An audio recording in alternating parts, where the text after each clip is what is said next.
Hello everyone, welcome to commerce lectures. I am Neha. आज करेंगे हम क्लास 11 बिजनेस स्टडीज़ एंड आज का हमारा टॉपिक है factors keep in mind before selecting a suitable source of business finance. Business finance यानी business को चलाने के लिए पैसा जो हम अरेंज करते हैं वो कैसे डिसाइड करना है कि भाई कहाँ से पैसा अरेंज करना है। शेयर्स से पैसा अरेंज करना है, डिबेंचर्स के थ्रू पैसा अरेंज करना है, पब्लिक डिपॉजिट्स के थ्रू पैसा अरेंज करना है। तो ये डिसीजन हम कैसे लेंगे वो हम इसमें पढ़ने वाले हैं। एंड गाइज, अगर आपको ये नोट्स चाहिए जो कि मैं अपने वीडियोस में यूज़ कर रही हूँ तो डिस्क्रिप्शन में एक लिंक मिल जाएगा, उस ऐप में से आप नोट्स डाउनलोड कर सकते हैं। तो सबसे पहला पॉइंट है आपका कॉस्ट इन्वॉल्व, यानी अगर आप अपनी कंपनी में पैसा रेज कर रहे हैं तो सबसे पहले आपको देखनी है भाई उसमें खर्चा कितना आएगा। ठीक है, कि प्रोक्योरमेंट ऑफ फंड का मतलब है फंड्स अरेंज करना। फंड्स को अरेंज करने में कितना खर्चा आएगा, जैसे कि प्रोस्पेक्टस इशू करना है या नहीं करना है, एडवर्टीजमेंट देनी है उसमें कितना खर्चा आएगा, अंडरराइटर्स फीस कितनी होगी, या फिर इंटरेस्ट देना है जो हर महीना वो कितना आएगा। वो सारे खर्चे देखने हैं आपको।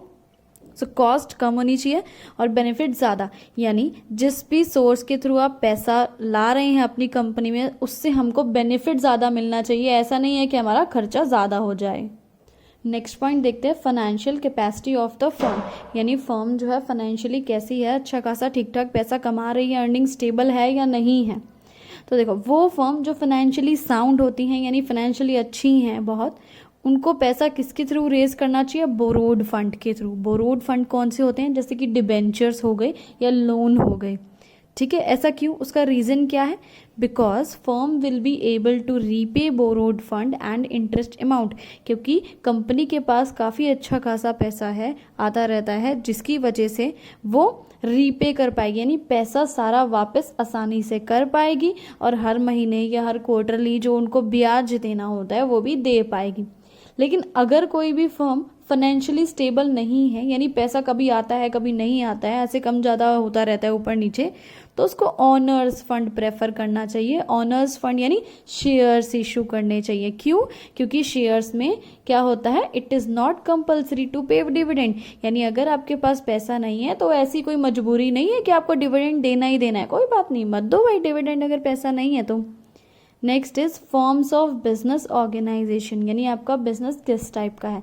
सोल प्रोप्राइटरशिप है, यानी अगर आप सिंगल होके मतलब सिंगल इंडिविजुअल हैं, आप बिजनेस चला रहे हैं। पार्टनरशिप है, यानी 3 या 4 फ्रेंड्स मिलके आपस में बिजनेस कर रहे हैं। तो क्या होगा, you can't raise funds by issue of debentures, तो आप डिबेंचर्स शेयर्स वगैरह इशू नहीं कर सकते हैं। आपको या तो लीजिंग यूज़ करना पड़ेगा या लोन या फिर ट्रेड क्रेडिट्स वगैरह ही यूज़ करने पड़ेंगे। लेकिन अगर आपकी एक जॉइंट स्टॉक कंपनी है तो आप शेयर्स या डिबेंचर्स के थ्रू पैसा रेज कर सकते हैं। आगे बढ़ते हैं। नेक्स्ट है हमारा टाइम पीरियड। टाइम पीरियड यानी हमें कितने समय के लिए पैसा चाहिए, 1 दिन के लिए, 10 दिन के लिए, 10 साल के लिए, कितने साल के लिए। तो अगर हमें शॉर्ट टर्म फाइनेंशियल नीड है, यानी जरा से कुछ महीनों के लिए हमें पैसा चाहिए, तो हम ट्रेड क्रेडिट के थ्रू पैसा लाएंगे, फैक्टरिंग की तरह, या शॉर्ट टर्म लोन ले लेंगे कोई। लेकिन अगर हमें लॉन्ग टर्म फंड चाहिए, यानी लंबे समय के लिए 15-20 सालों के लिए हमें पैसा चाहिए, तो हम या तो शेयर्स इशू करेंगे या डिबेंचर्स इशू करेंगे। नेक्स्ट है मीडियम टर्म फंड्स। अगर हमें थोड़े ज़्यादा समय के लिए पैसा चाहिए, जैसे कि 6-7 सालों के लिए, तो हम पब्लिक डिपॉजिट्स के थ्रू पैसा, जैसे कि अगर 4 साल के लिए, 3 साल के लिए पैसा चाहिए तो हम पब्लिक डिपॉजिट्स के थ्रू पैसा रेज कर सकते हैं या लोन के थ्रू पैसा रेज कर सकते हैं।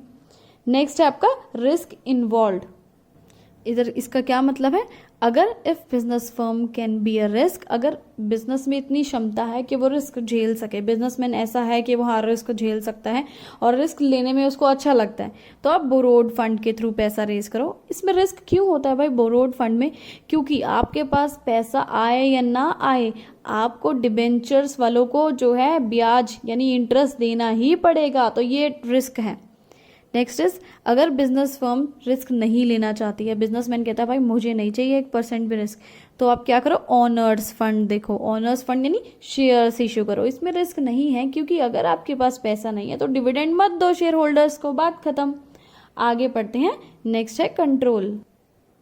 सो ये क्या कह रहा है आपको, अगर जो इक्विटी शेयर होल्डर्स ये चाहते हैं कि हमारा कंप्लीट कंट्रोल रहे हमारे बिजनेस पे, यानी शेयर होल्डर्स जो कि कंपनी के मालिक होते हैं, वो कहते हैं कि सारा कंट्रोल हमारे ही हाथ में हो, हम ही डिसीजन लेंगे, कोई दूसरा इंटरफेयर नहीं करे, तो हम बोरोड फंड के थ्रू पैसा रेज करेंगे। क्यों? बोरोड फंड क्या होता है? जैसे डिबेंचर्स हो गया, लोन ले लिया। अब आपने बैंक से लोन ले लिया तो बैंक वाले आके थोड़ा ना बोलेंगे कि हमारी मर्जी से बिजनेस चलाओ, नहीं, सारा कंट्रोल शेयर होल्डर्स के हाथ में रहेगा। लेकिन अगर बिजनेसमैन या फिर शेयर होल्डर्स चाहते हैं कि हम कंट्रोल शेयर कर लेंगे, हमें कोई फर्क नहीं पड़ता कंपनी हम चलाएं या हमारे साथ कोई मिलकर डिसीजन ले, उनको कोई फर्क नहीं पड़ता, तब उस केस में आप शेयर्स इशू कर सकते हो। क्योंकि भाई शेयर्स के साथ एक छोटा सा पंगा आता है, शेयर्स के साथ आते हैं शेयर होल्डर, और जो शेयर होल्डर होते हैं वो कंपनी के डिसीजंस ले सकते हैं। तो आपको कंट्रोल शेयर करना पड़ेगा अपने और जो नए साथी आएंगे उनके साथ। नेक्स्ट है आपका फ्लेक्सिबिलिटी। इसका क्या मतलब है? देखो, जैसे कि अगर हम फाइनेंशियल इंस्टीट्यूशन से लोन लेते हैं या बैंक से लोन लेते हैं तो वो बहुत सारे टाइप के रिस्ट्रिक्शंस लगा देते हैं कि आपको ये काम करना है, इतना डिविडेंड नहीं देना है, इतना नहीं देना है, ऐसे करके बहुत सारे रिस्ट्रिक्शंस लगा देते हैं। तो हमारे फर्म की फ्लेक्सिबिलिटी कम कर देते हैं, यानी हम अपनी मर्जी से हर एक डिसीजन नहीं ले सकते, हमें इनके पॉइंट्स को भी कंसिडर करना पड़ता है, भाई मानना पड़ता है। ठीक है। So if company has other options available easily then it does not prefer to take loan from financial institutions in bank. अगर कंपनी के पास बहुत सारे और भी ऑप्शंस हैं, जैसे शेयर्स के अलावा पब्लिक डिपॉजिट्स या ट्रेड क्रेडिट्स, कोई ऑप्शन अवेलेबल है तो भाई वहां से पैसा अरेंज कर लो।